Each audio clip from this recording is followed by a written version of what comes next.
There is a delay in things, but then things happen. So you forget about the delay because we're tuned in. It's Pallazzo Podcast, Prospects Power Half Hour. Phil Goyette, Michael Govier, MJ Govier. Phil loves sports. PHIL of sports. Phil, how you doing live from Ireland right now? Live in Dublin. Doing good, man. Excited to be talking about, since I'm international, some international prospects on the show this week. International. So, yeah, we're going international, worldwide. Wide. Investors? Maybe you. West Side World fucking wide. That's right. West Side Connection. So that's what I think of when I hear that. Remember those guys? Ice Cube had the West. He had Mac 10 and the other guy for a minute. Yeah, right. He got his. That was good. He got his crew together, and they got really into the Nation of Islam and stuff. Right? They were like his. I forgot that part. Mm-hmm. Oh, okay, yeah, yep. Oh my God. Jasper said he had a rough day, man. I know we love Jasper here on the show. Shout out to you, my friend. Blew a tire, totaled my Jeep about 2 hours ago. I'm home and ready for some prospect knowledge. Well, the least we could do is provide you with a top-notch quality show. So let's not delay any further with Westside Connection talk. Just remember to follow us everywhere you can. Phil of Sports, MJ Govier, and of course, Pallazzo Podcast, 2 L's, 2 Z's. Utah. Give me 2. You know how it works on this show, so I'll leave it there for now. Newcomers, welcome. Sub the YouTube channel. Keep the subs growing. All right, so the international free agents have signed. Now, we don't call them free agents anymore, right? Is that over?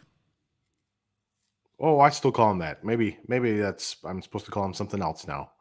No, I honestly just thought about it for a minute because it seems they're prospects who, and there's been a lot of changes to the way international work is done in Major League Baseball, right? So I thought that maybe they weren't so much as free agents as, hey, this is the prospect draft in a sense, but it's not really a draft. Well, we always used to call them J2 prospects because the signing date was July 2nd. So these were the J2 signings. And then, of course, that got messed up from COVID, and now it's January 15th signings. And in reality, a lot of these kids have deals in place when they're like 13 or 14 years old with major league teams through a handler in their home country, with the handler getting some sort of kickback to get the kid to sign with a certain team. And in some instances, the kids quit working out completely for other teams.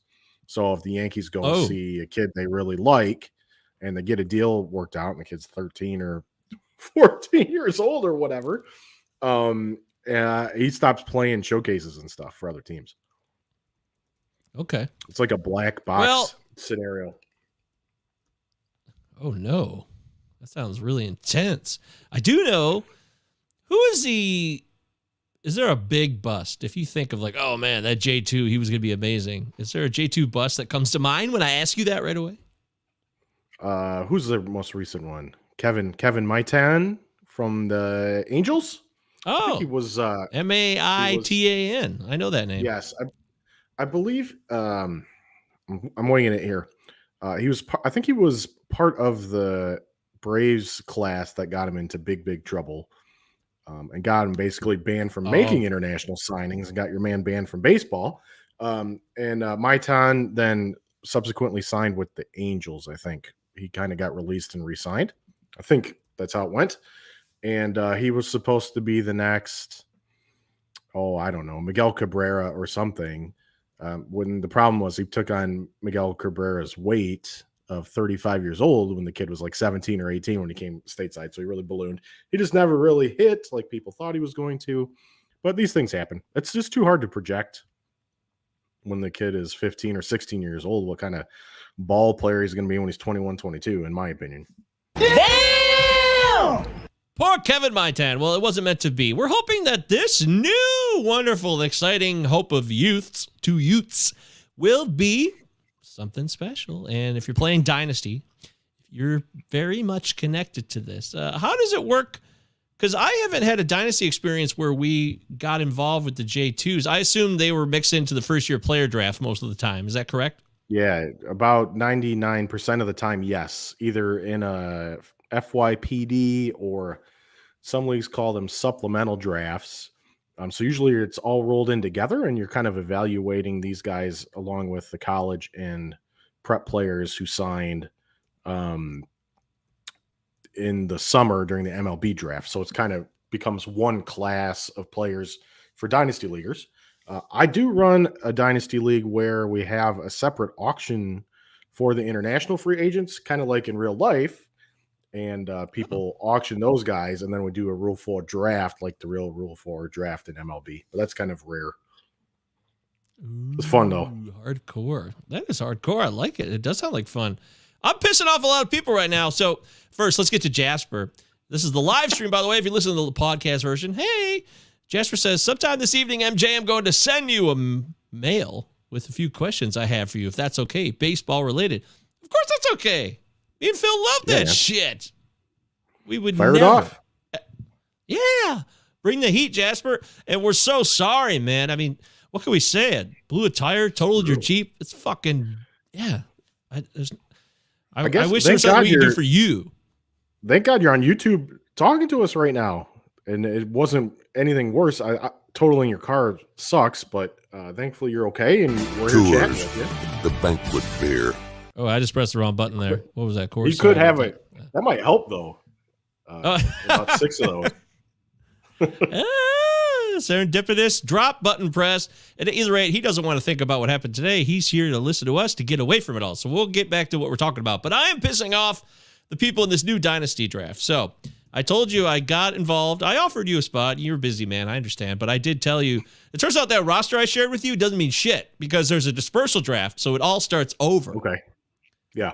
So all those guys are back in the pool. So Julio Rodriguez is no longer on my team because I didn't take him. And there's salaries involved too. Some dynasties don't do salaries and stuff. This is very specific with full on. Like I got Ronald Acuna with my first choice, and he's at $29 million. Yeah, I mean you gotta love that. But $29 million, I'm like, I don't care how much it costs for him. I'll pay anything. Yeah, I like it. You didn't get his nice real life salary, unfortunately for you though. That's an even I know that's sweeter why deal. He's not making no 29 million a year yet. I still feel like an idiot because I don't know how the salaries were set up. And there's a ton of information in this league. And I got Deary, my fellow Pallazzo partner, to sign up for this league because he was looking for something like this. But it's so involved. There's so much information. It's like the most complex dynasty league in history. My tip for a league like that with either real life salaries or some other type of salary cap element to it is number one, don't get too hung up on the salary part. Some people can get overturned on that stuff. Remember, you're still just trying to win a fantasy league. And then number two, a good thing to do is take a projection. Like you can go on Fangraphs and you can get dollar projections specific to whatever your salary cap is in your league. So if you have like a 300 million salary cap, let's say, or something, some oddball cap, or it's like a real life thing and you have like 150 or 200 million, you can set your calculator budget to 200 or 300 or whatever your league is. Put all your league settings into the calculator, and then it'll take the Steamer projections and give you a dollar amount to peg the projections to, because you don't know. You're looking at Acuna's line and you're like, is he a $29 million player? And the answer to that question is, I don't know. You need to do more research into how the 29 million relates to the overall budget that you have. So you can't really answer that question without having that math done. And that also, for me, has helped a ton. And then if you're somebody that's in like a real life salary league, sometimes there's inefficiencies between what a player is worth in real life and what he's worth in fantasy. And so because those salaries are based on his real life value, once you put it through the fantasy calculator, there's going to be deals there. I guarantee it, because real life teams pay for different stuff than what fantasy players pay for. Oh, yeah. There's no doubt about that. Jasper says, all good. Thank you, fellas. Of course, brother. Good. That is fascinating stuff. Thank you, Phil. I'm going to look into that further for my team. And the reason people are pissed at me, though, is because... Oh, is they're pissed because I've taken too long with my picks and there's no timer? This is a dispersal draft with no clock. So I've pissed off this one guy who's like a hardcore. It's not a surprise that he seems like he's a Yankees guy. I think he has a Yankees logo in his avatar, and he's like always on my ass, like it's going to change anything. So There's no clock, but he's pissed.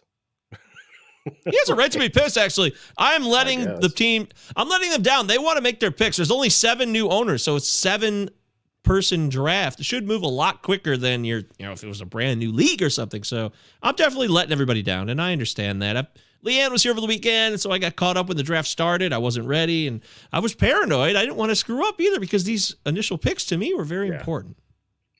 So don't be bullied, folks. Take your sweet-ass time, especially in the beginning when you're setting up your brand new team with these crucial first picks. Or you know what? If you're in a draft and you think people are taking too long, there's a really easy solution. It's called draft the fucking team live, and you won't have to worry about it.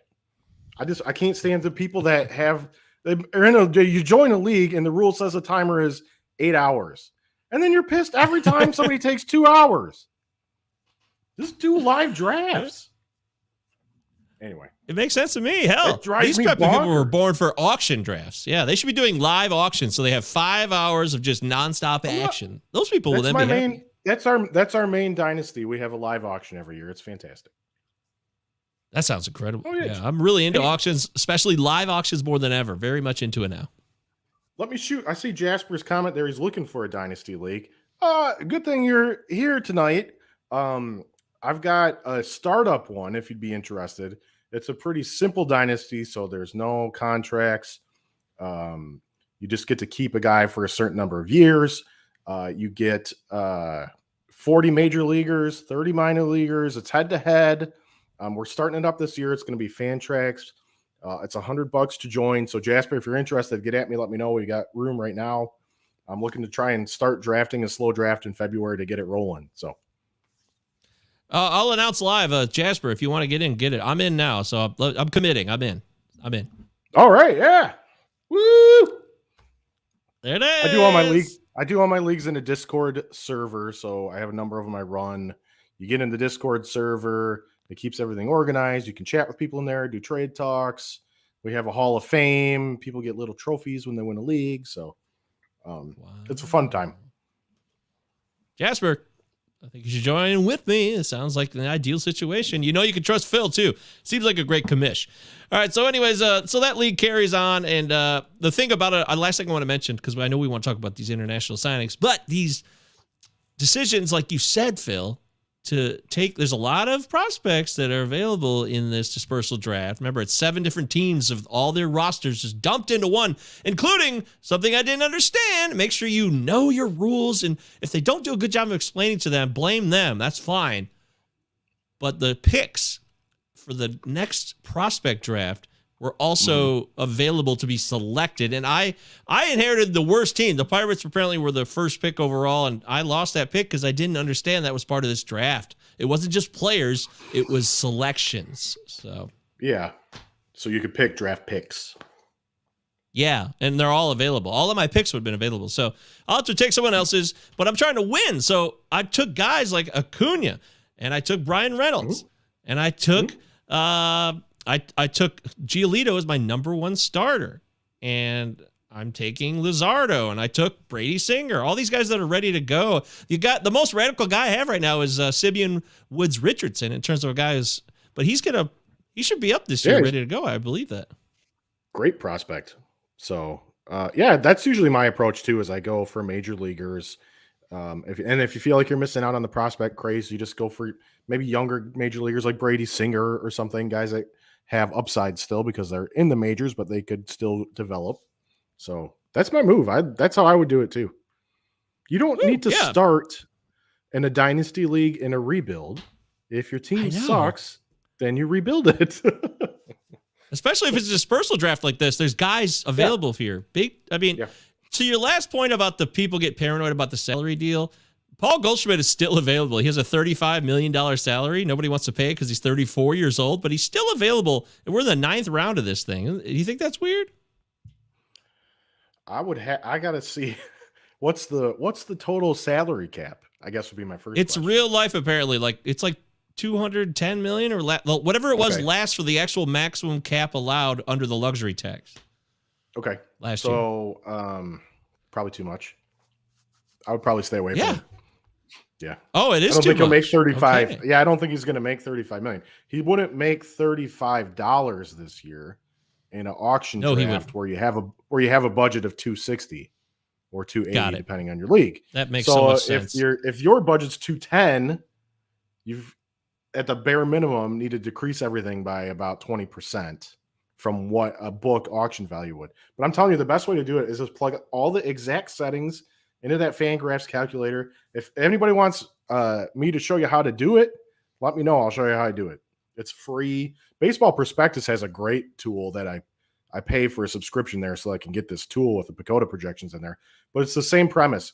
You put your projections in, but it does the math based on your league-specific settings because the value of your player depends completely on the settings of your league. It's a doozy. That sounds like a doozy.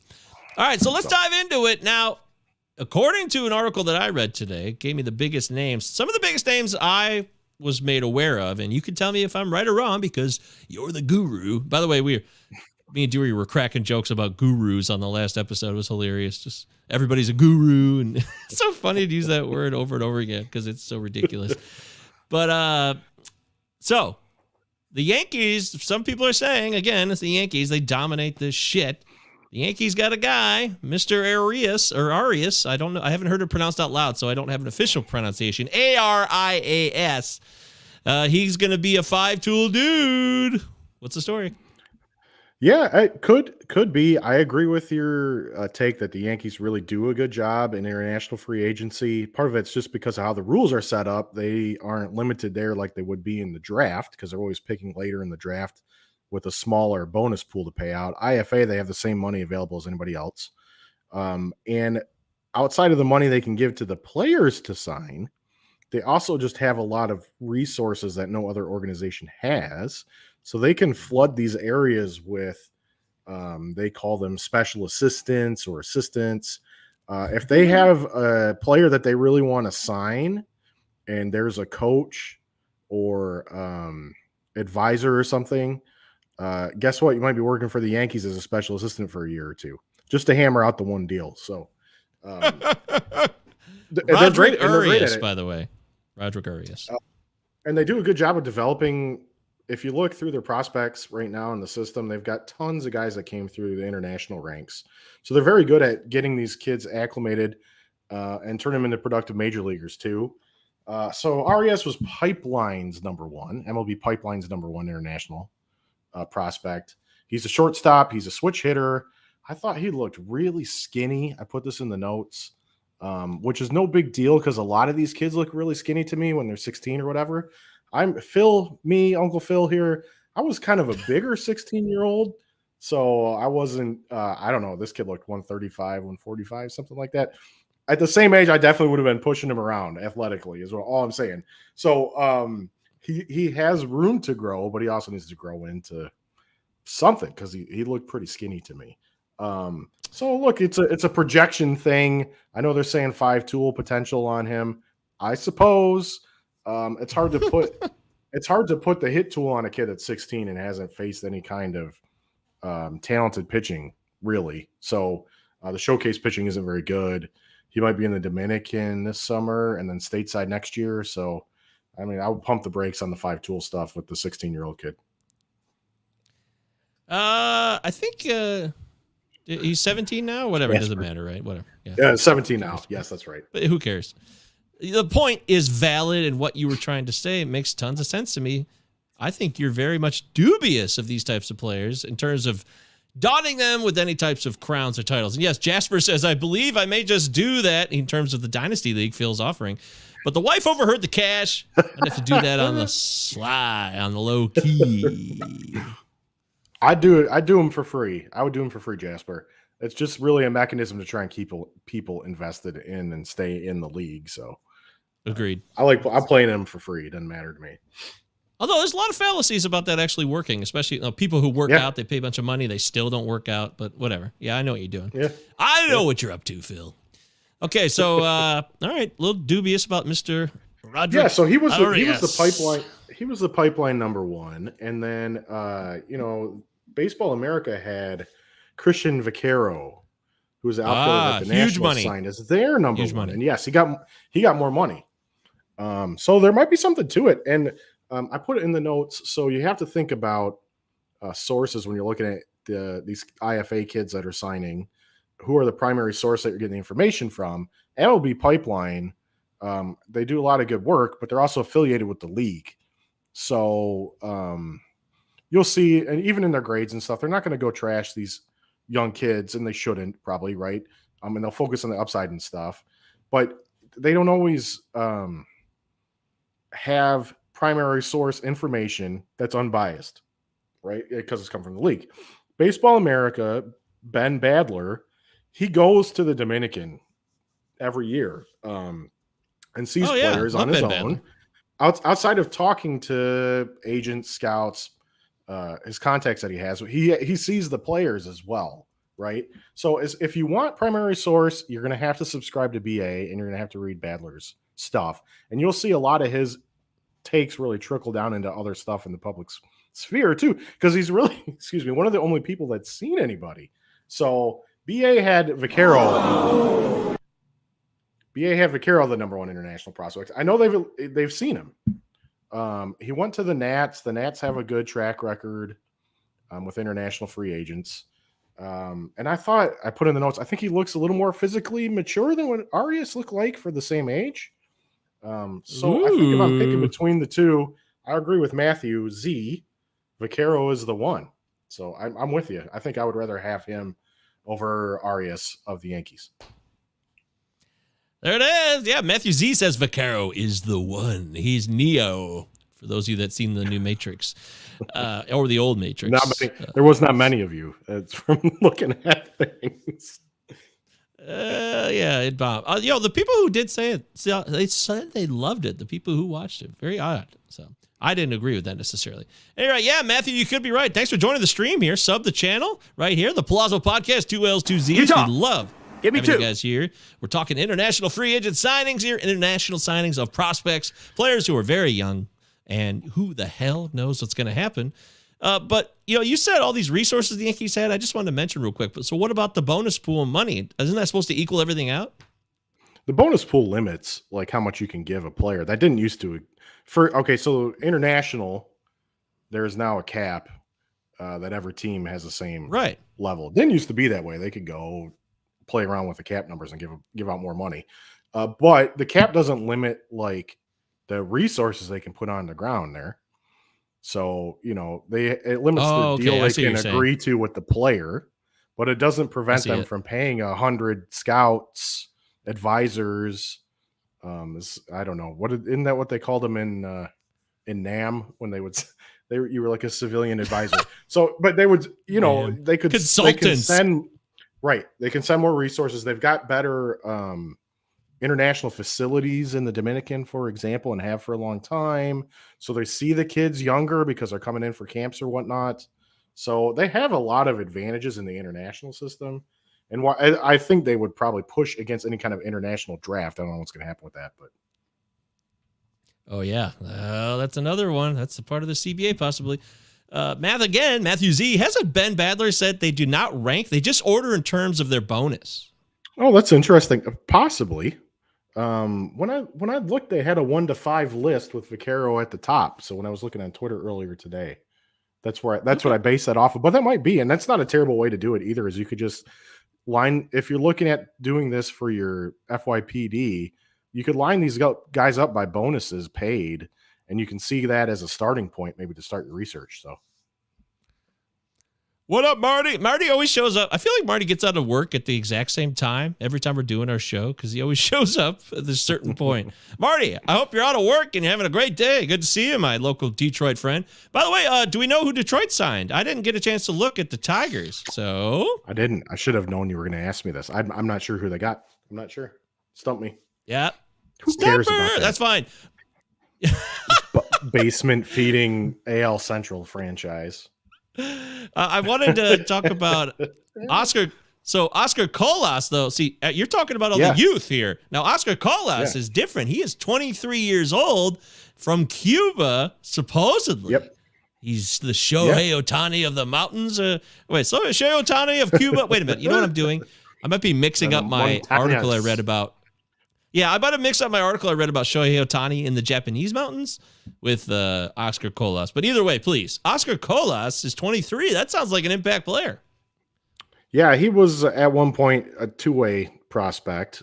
He actually went to Japan, where he played in the minor leagues in Japan for a bit, and then actually did get called up by the MPB major league team there. Then went back to, I believe, the Dominican is where he was working out. He's been rumored to be signed, like have a sign agreement with the White Sox for a couple years. It got pushed to 2022 so they could use more of the bonus pool on him this year than they could have in last year, because I believe last year was the year they signed Yoelqui Cespedes. So, but the White Sox have had a Cuban player pipeline. I drafted him. Yeah, Yoelqui. Last year in my FYPD, I drafted him, I think, with my third pick. Yeah, we'll see. I don't know how much is there. We'll see. Yeah, the White Sox have done a great job with Cuban players. You can go through the list in the history of the franchise. It goes all the way back to Manny Minoso, the first one. Jose Contreras. Oh, it goes to Minoso. Yeah. Wow. El Duque, Jose Contreras, Alexi Ramirez, Jose Abreu, Yohan Moncada. If you remember Diane Viciedo, the tank, he was supposed to, amount to something. But he was another good kind of young signing. So they're always solid with getting Cuban players to join the team. Yasmani Grandal. Good for you, Jasper. I'd love to have Jasper in. It'd be fun, I think. He looks like he's committing. He'll get with us later. But Jasper, live on the Pallazzo podcast, Prospects Power Half Hour, committing to Phil Goyette's Dynasty League. The Double Deuce Dynasty League. You'll love it. It's gonna be fun. Tribute to the Double Deuce. Yeah.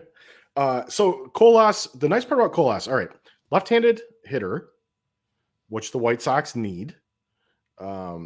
And he's got an incredibly strong arm because he was a two-way prospect. So he could handle right field arm strength-wise. The White Sox really need a right fielder and a left-handed hitter. So there's definitely a path in the organization for him to get playing time pretty soon. I don't know if it happens very soon this year. I was reading a little bit about him getting hung up in the Dominican with I think it was a visa issue. It sounds like they're getting it resolved and he should be able to play stateside this year. But it's going to take time, I think, for him to acclimate. I want to anticipate that he's up very soon, maybe towards the end of the season if they need something. But as a long-term thing, I do like Colas. He should hit for power. And the worst case scenario, you're going to know what you have in him in the next 2 years or something. You won't be waiting 5 or 6 years to see if he pans out. Utah, give me 2. That's right, 2 years, no problem. Yeah. I assume this is Christian Crespo, who is under the Triple Play Fantasy Network YouTube login right now because Christian's locked in, loves prospects. Check out his work over there at Triple Play with prospects. If you're into prospects, that's another place to go. Yeah. Sure. Is it the Welsh? Chris Welsh, Prospect 1, legend status over there, of course. Ben Badler's a legend. But Christian Crespo, very underrated. Of course, Phil Goyette, my guy right here. That's my guy. But I love Christian too. But Christian's locked in and he shared the signings. He also, here's Christian now. Now Christian's putting his hands up. Wait a minute. I don't know what's happening anymore. Who's who? Yeah. He also says that Osorio, so the Tigers had a bunch of signings. Javier Osorio, shortstop, was the number 13th ranked prospect in this period. Somebody I'm going to have to look into. I don't know anything about him. Very exciting. If we talk Tigers, who in recent years have come through the international pipeline that kind of became impact from a prospect status? Andy Dirks? International. It was Andy Dirks. He was a Belgian prospect, right? Andy Dirks. Here's the top 5 international signings of all times for the Tigers. Here you go. Number 1, Eugenio Suarez. Definitely.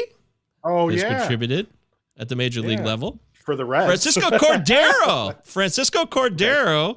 Avisail Garcia currently playing in the majors. Yeah.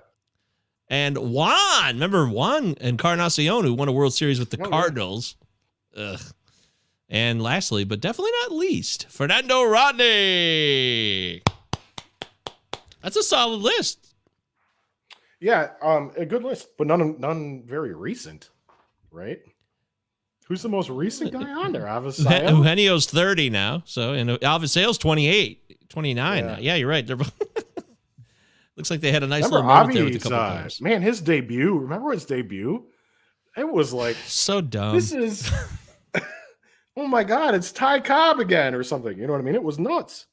It was nuts. There's all this stuff that about was it. And that was baby unfortunately kind of the. It was like Harold Miner, baby Miggy. Here he is. It's just so stupid that people make these leaps. The same Harold shit. Miner.